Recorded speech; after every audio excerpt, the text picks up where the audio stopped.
You know very well by now my intense passion and heart for ending human trafficking. This is an issue that when I first really learned about it in 2011, I could no longer sit back and ignore it.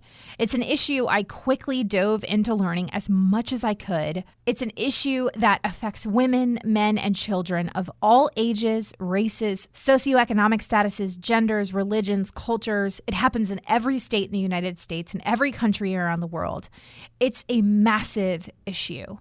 But when we let the fact that something like human trafficking is such a massive issue cloud our vision and keep us from doing anything about it, that's when we have to sit back and realize that we can do something. We just have to start somewhere. Welcome to Business with Purpose. I'm your host, Molly Stillman of stillbeingmolly.com, and this show's all about bringing you the stories behind the brands, companies, and small businesses that are changing the world. Each week, I interview an entrepreneur, a CEO, nonprofit director, community leader, or just an all-around amazing person who's trying to make a positive impact not only through their personal life, but also with their career. My goal is to show you that no matter what you do for a living, you can make an impact wherever you are. My guest this week is Bridget Brewster, the founder of Agape International Missions, aka AIM, a Christian nonprofit that prevents trafficking, rescues exploited women, and restores and empowers survivors. Bridget has been featured on CNN and ABC Nightline, but her best accolade is being called Mom or Nana by the survivors and women in AIM's programs. Bridget has the most incredible heart for these women and puts that heart into action. AIM has rescued over 1,000 survivors of trafficking, built a school for 1,500 students, and rescues and empowers survivors every day, thanks to Bridget and her husband's leadership. This was such a powerful conversation. I'm so inspired by the work that Bridget and her husband are doing, and I know you are going to want to take action after you listen to this conversation. So without further ado, on to my chat with Bridget. Hey, Bridget, thank you so much for being a guest on the show today.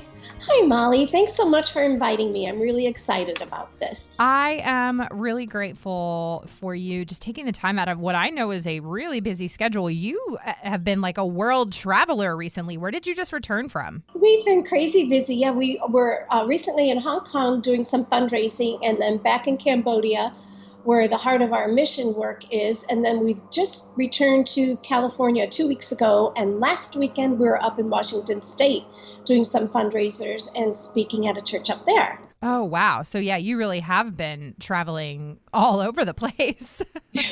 God has us very busy, but just opening so many opportunities for awareness and tell people about what we're doing, what God's doing in Cambodia, and also talking about work opportunities for girls and women rescued out of sex trafficking. Yeah. Well, that leads me really to the first question that I have for you, and that is to give us the Bridget 101. So tell us who you are and how you got started with Agape International Missions and what the heart of this incredible organization is. Okay, we might need several podcasts for the Bridget 101, but I'll get it down to Reader's Digest. My husband, Don, was an executive pastor at a church in Northern California, and he was also head of missions and compassions.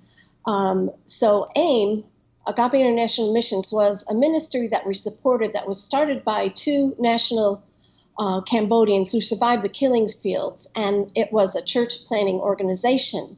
So we went over there for Don to do leadership training. And after we had been there, we were in the country for 10 days and we were in 14 provinces. And it was a lot of windshield time, and we saw a lot of the obvious things that the country is still suffering from: the Khmer Rouge and the civil war that went on until 1999. And the poverty was just unbelievable, and the need for resources, the people just so hungry for kindness and compassion and wanting to learn more about the hope and salvation of the Lord. And we were home about 2 weeks after that when we saw an article. It was a Dateline special talking about right where we were in Cambodia, just outside the capital, Phnom Penh, about the sale of children. And we were just shocked that nobody had mentioned that was a problem. And so we went back to Moses and Samantha, the founders of the church planning arm of AIM, and they actually got a little angry with us, saying that does not happen in our country. But after viewing the article, they said, yes, that is our country, and could you help us?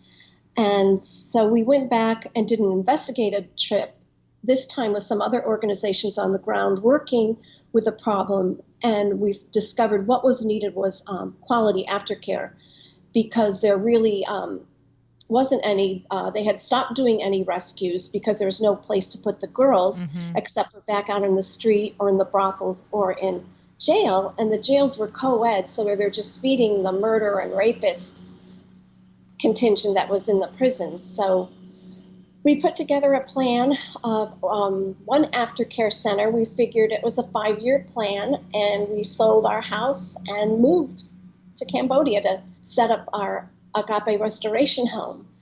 And we were there for a year training our staff, and then because the nationals had no idea of the problem. And after opening our facility, we were at capacity within 3 months. Wow. And so God just, you see how zealous he is for this to be done. And he just exposed step by step on the way we approach things is with, we operate on like 4 pillars for prevention, rescue, restoration, and reintegration. And it works really well that way to keep girls back out of the life. We follow up with the girls who have been through our program every month. So only about 5% of our girls ever go back into the life, which is a really great number because, well, at the center of everything, we have Christ in it. And without him, there is no true healing and new hope in life for these girls and women.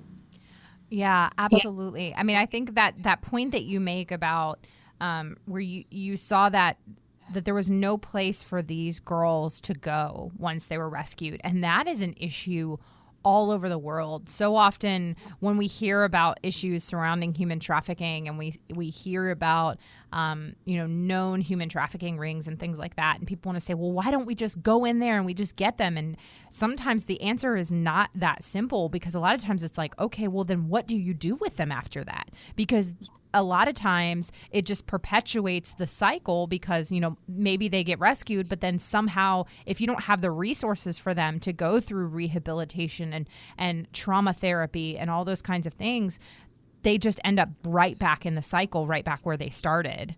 You really hit the nail on the head with that, Molly. It's so important for these women and girls, once they've been through a rehabilitation program, when they're out in the world, they need a good connection to unconditional love, which they do receive in our aftercare center. But that would be being with a safe, good family if they have it, and also being connected to a good church in the community. But also they need really good employment that pays a living wage where they can support themselves and their family. And this also restores their integrity within the Cambodian culture. When the people in the community know that they've been sold and their opinion of them is that they're trash. But if they're making a good wage where they're supporting themselves and their family, it restores their honor and dignity to the community. Absolutely. That is so important and so key, is really providing that opportunity after they've been through just the unimaginable. And this applies to, your interaction with any type of trafficking victim, both domestically and abroad. It doesn't matter what context they have experienced this trauma in. And really, coming at it from a trauma-informed approach is so key because, most of us know that when you go through any kind of trauma, whether it's emotional, physical, spiritual, sexual trauma, anything like that, it is mind altering. And the way that our brain actually processes trauma is important to understand that, but then also understanding an individual's processing of trauma can vary from person to person. And so providing that rehabilitation is so important. What have you found in the work that you guys have done since 2005 and in your work with Agape International Missions over the years? What have you found, what was maybe your approach in the beginning, or what you kind of thought was going to be the approach, all the way into, what you've learned along the way and what has maybe changed in your approach? Well, initially it was just having the restoration center and helping them with their psychosocial skills. And a lot of our girls had never been to school, so we had to have a school on campus. And also, like I said, we have everything just circles around Christ, and we have girls who are Buddhists or no religion and Muslim girls, and we don't force anybody to become Christians, but they learn about Christ and his precepts and his hopes and what he created them to be. And then, we thought about when we had some girls getting ready to move back into the community, what do we do with them? So that's where it came in, where we needed to have, Jesus needed to move into the community of Swaypok, where a lot of it was a hub for the trafficking of girls throughout Southeast Asia. So we planted a church there, and we also had outreaches of a Lord's Gym, reaching out to men in the community that were little drug runners and traffickers themselves, and also men in the community, and teaching them how to be godly men. And we started a school, and we have a clinic, and we have a restoration transition home there. And then also realizing how we use the Lord's Gym and the church as a preventative tool, and the school as well, because none of the children that have been in our school have been trafficked. And that's just an amazing number of kids. We eventually will just opened a brand new school building. Our school has been operating for like 7 years, but we just finally were able to build a building where we had 5 separate little outbuildings that they're in, and everybody's all in one building now.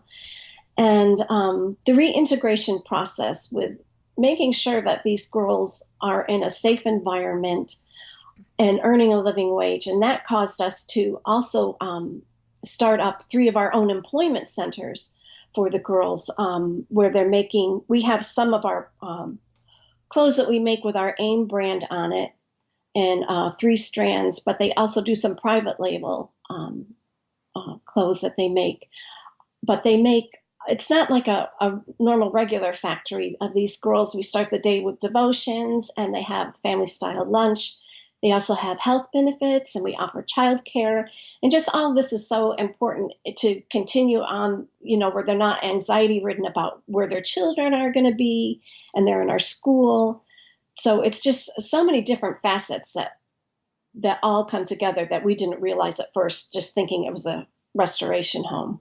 So God has really grown us all out in all kinds of directions. Yeah. I mean, I was just so impressed, and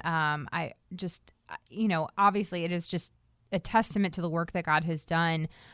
You have, through Agape, you have rescued over 1,100 children, and, you've impacted nearly 7,500 children and adults through prevention programs. You've, built a school for 1,500 students. Like, this is no small potatoes. I mean, these are thousands of lives that you're impacting. And it's like I said, it's just such a testament to the work that God is doing through you. Thank you. Yes. God has just blessed us along the way.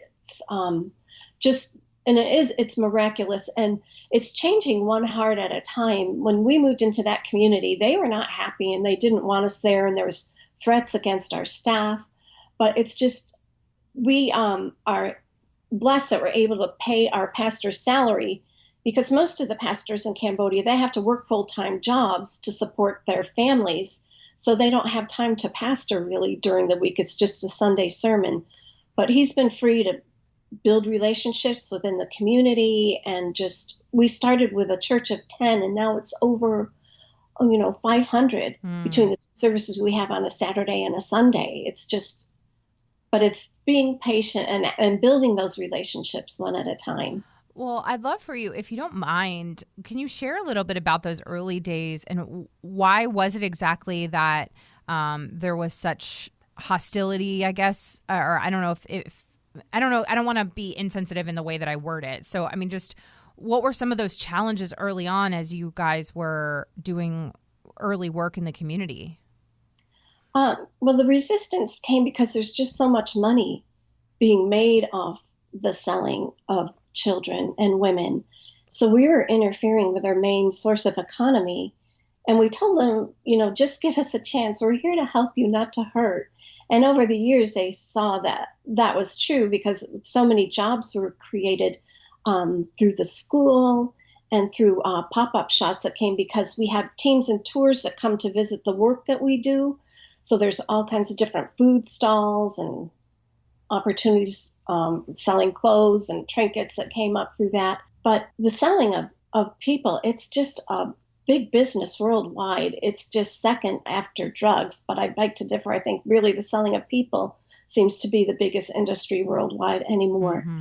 But it's just the changing of the hearts one at a time. And for parents, particularly in Cambodia, they had lost the family structure during the Khmer Rouge days. So there wasn't any parenting being modeled to them. They didn't know how to rear their children and bring them up. So through learning about how God reveres children and our social workers doing parenting classes, to see parents change their attitude that having daughters is an opportunity for them to make money by selling them, but to see that they get an education, they're well taken care of. So when they're too old to work, their children have educations and good jobs and they can take care of them, because there's no social security system or retirement system set up like we do have here in America.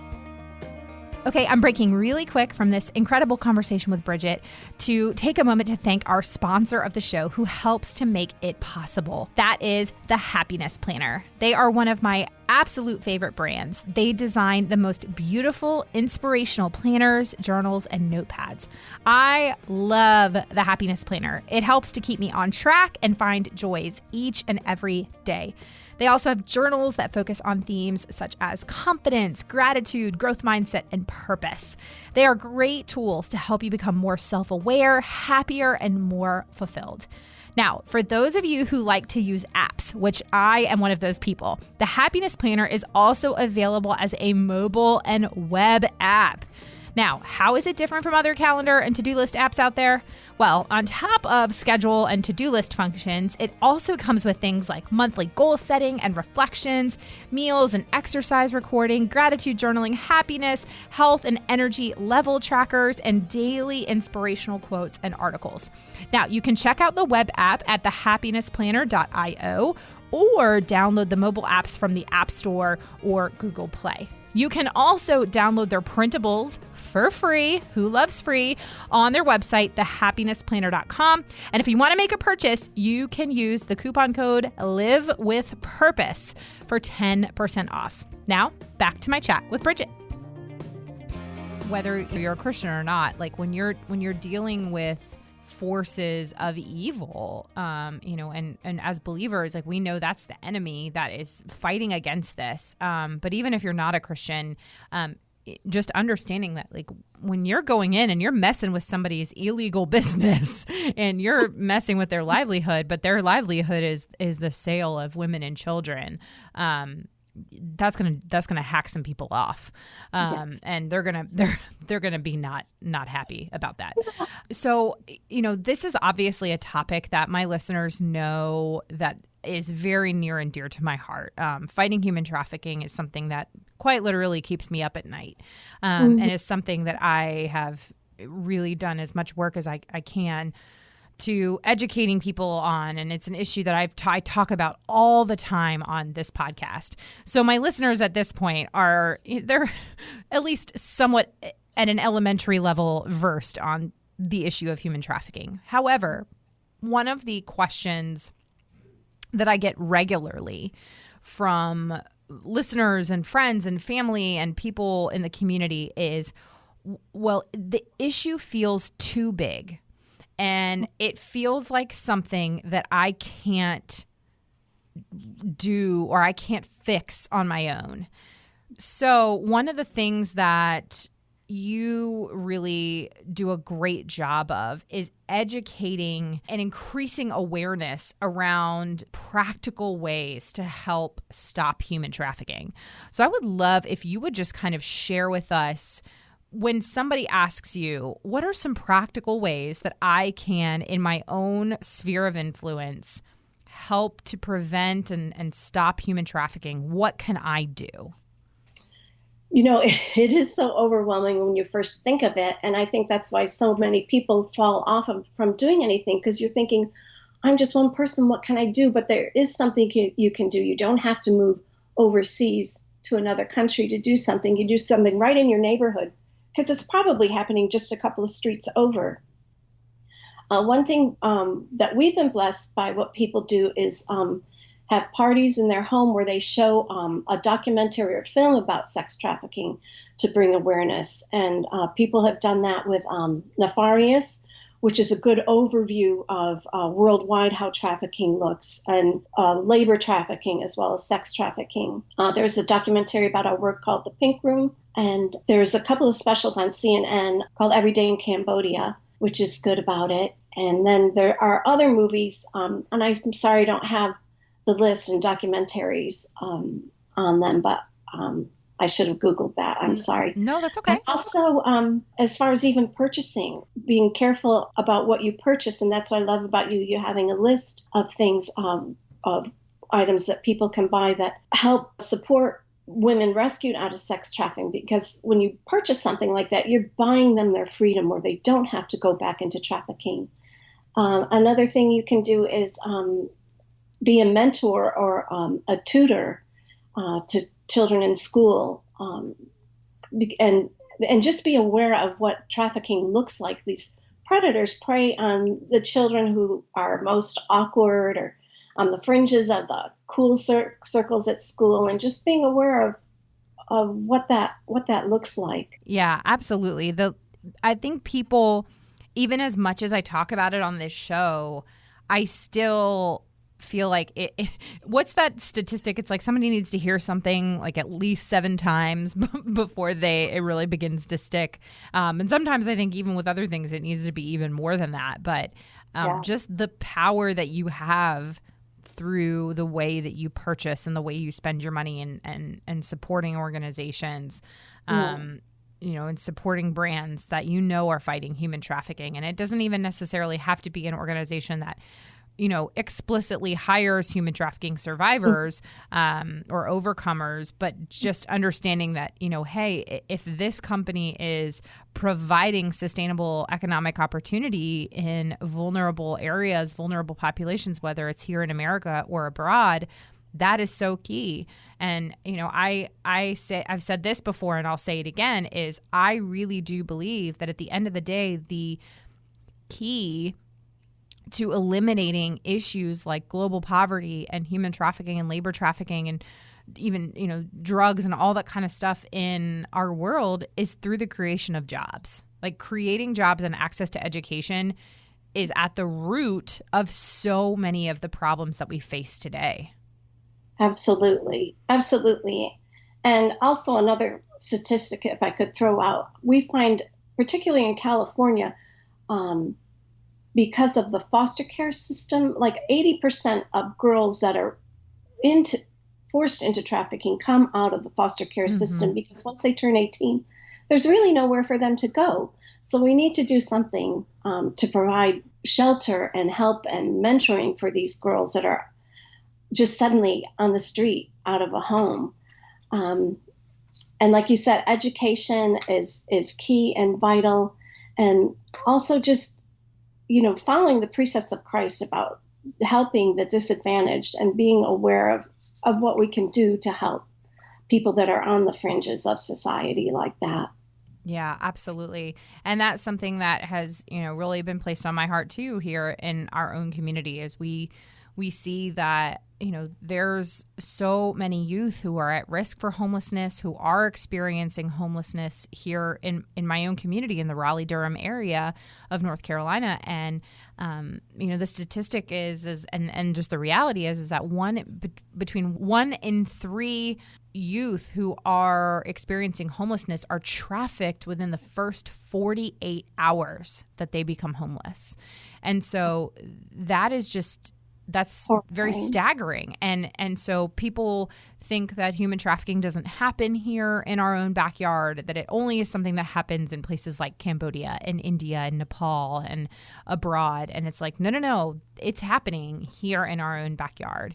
And, by becoming a foster parent, by volunteering in your community, working with, maybe a teen drop-in center or, volunteering in the schools, something that I actually learned this year that I did not know, that even if you don't have kids, you can get involved in local PTAs. And there is such a need, especially at underfunded and under-resourced schools, for PTA members. And so if you have a passion, like if you don't have kids of your own, or if your kids are grown and you just really want to get involved in the lives of children in your community, you can get involved in a local school's PTA. You don't have to have a kid there, which is just a really unique way to be able to plug into the lives of kids, and kind of be on that, upstream, preventing kids from falling in rather than being downstream trying to pull them out when they're drowning. Exactly. That's so great. I didn't know that either. Yeah. I just learned that this year because a friend of mine is the PTA president at her son's school. It is a Title I school here in the Durham area. It is 94% minority.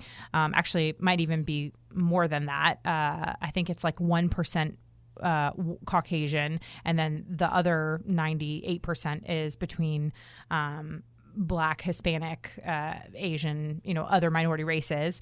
And it's an extremely underfunded school, but it is a fantastic school. The administration is incredible. The teachers are incredible. It is a school of teachers that care and an administration that cares. But the reality is that there are just a lot of parents that can't be involved because they work multiple jobs, and they are stretched so thin. And so, she was sharing this year, as she is the PTA president, that her big struggle has been trying to find other parents who can plug into the PTA. And she's also a full-time working mom, but she sees the value in it. And so she reached out to other parents in the community and said, hey, even if you don't have a kid at this school, you can get involved in the PTA and you can be investing in these kids' lives. And so it's just been really amazing to see the community rally around, a school that sometimes people would say, hey, I'm not going to send my kid there. But it actually is an incredible school with so much potential and opportunity. And it's just a matter of, adults stepping up and investing in the lives of these kids. That's right. That's it. Exactly. And what a great way to prevent it from happening. Just really rejoice in those rescues that we do when we get the children before they're sold. Absolutely. Absolutely. So, Bridget, tell me, what are the goals and visions for Agape right now and into the next couple of years? Well, what we'd really love to have happen is we'd like to be able to build a transition home to release some spots up out of our high security aftercare home, because we have our own SWAT team that does arrests and prosecutions, and they're very successful. So we're just at capacity all the time, and our partners there in Cambodia are at capacity all the time. So there's still a need for some rescue for homes for girls after they're rescued and transitioning back into the community. And also what we'd like to see is, of course, we've talked about more jobs. So within the next 7 years, we'd like to have a total of 12 more employment centers where we'd be able to employ 1,000 girls and women rescued out. Right now we have T-shirts that we make with an annual production of about 23,000, but we have capacity to make 192,000, and our goal is to make over 2 million. And also through our Three Strands brand, we make bracelets and jewelry, and we want to enlarge that capacity. And we also do some private label clothes, but right now we're trying to work on how we can do more marketing to produce more sales, and also to create our own brand. We're kind of toying around. We have our own AIM brand and 22, which is a story of one of our girls. It's a 22 bracelet and a 22 shirt that we have, T-shirt made out of a charcoal bamboo material that's really comfortable and nice. And the significance of the number 22 is she was rescued after 22 days, which we were thrilled about because some girls are in there for months and years at a time. But we found out afterwards, when in that 22 days, she was raped 198 times.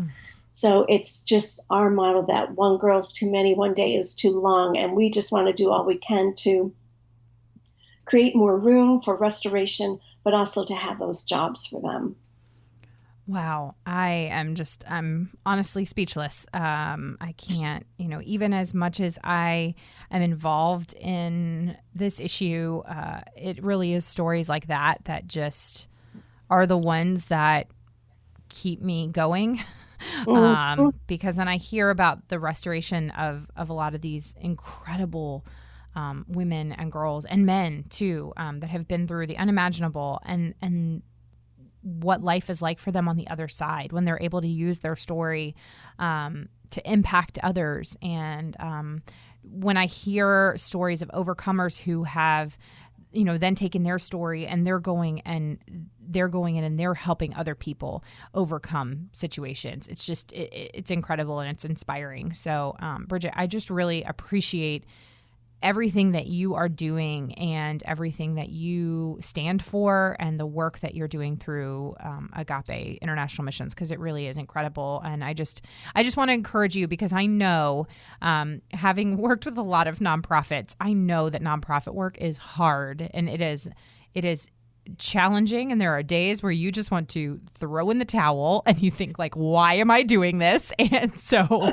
this is just me encouraging you to keep going, and that the work that you're doing matters, and that even if sometimes we don't see the fruit this side of heaven, that there is a bigger story at play. And so that I'm praying for you and all the others that are in the fight against this modern day slavery that is just an injustice on so many around the world. Well, you just made me cry. Oh, thank you for that. And we are blessed to see so many miracles. Mm-hmm. And that girl who inspired the 22 stories, she came into our program and went to school, and now she's a social worker with our SWAT team. Yeah. So she's right there when girls are first getting rescued. So there's just so many joyful miracle stories. God is good. Glory to him. He is. There's so much. We live in a very broken world, and there is so much darkness and sadness, but there is also so much beauty and so much joy in this world. And I'm just so grateful to God for all that he has done in my life and in the lives of so many others that I get to just be a witness to. Amen. Thank you for that encouragement. It's very sweet of you. Absolutely. Like I said, Bridget, this has been such a pleasure to have you on and to just hear your story and be able to share it with the Business with Purpose podcast community. And for those listening, I will have all of Bridget's information along with the information for Agape International Missions in the show notes, so you can go on their website and see how you can support them. And so, Bridget, just to make sure, so can you? I know you had mentioned that you guys do some, you make goods and things like that. So, can people shop those things through that website as well? Yes, and you can also go on www.aimapparel.com, and also as well as the number 3strandsshop.com. And you'll find apparel and accessories and jewelry on those websites. Awesome. Thank you so much, Bridget. It's truly been an honor to have you on the show today. Thank you so much. The pleasure's been mine and the honor. Thank you so much, Molly. I would love to know what you loved about this episode, something that you learned, or something that has maybe inspired you to take action today. If you do, please let me know on social media. You can find me at Still Being Molly or at Business with Purpose Podcast on Instagram or Facebook. And don't forget to use that hashtag Business with Purpose Podcast. Another huge thank you to our sponsor of the show who helps to make it possible, and that's the Happiness Planner. Go to thehappinnessplanner.com and use that coupon code LIVEWithPurpose for 10% off. Thank you so much for listening to this week's episode. If you are a first-time listener of the show, welcome. Be sure to visit the archives for past shows featuring so many incredible entrepreneurs who are quite literally changing the world with their businesses. And if you're a regular listener of the show, thank you for tuning in and week out. Be sure to head on over to iTunes, Spotify, Google Play, wherever you listen to podcasts, and click that subscribe button. That helps to make sure that you never miss a new episode of the show. And while you're there, would you mind taking a moment to leave a review? Leaving a review actually helps me to know what you're liking and how the show is personally impacting you. This show is edited by my amazing husband and executive producer, John Stillman, with support from Kelly Dalton. And the music is by Mark Killian of Third Wheel Media. Thank you so much for listening. Now go do something good with purpose on purpose.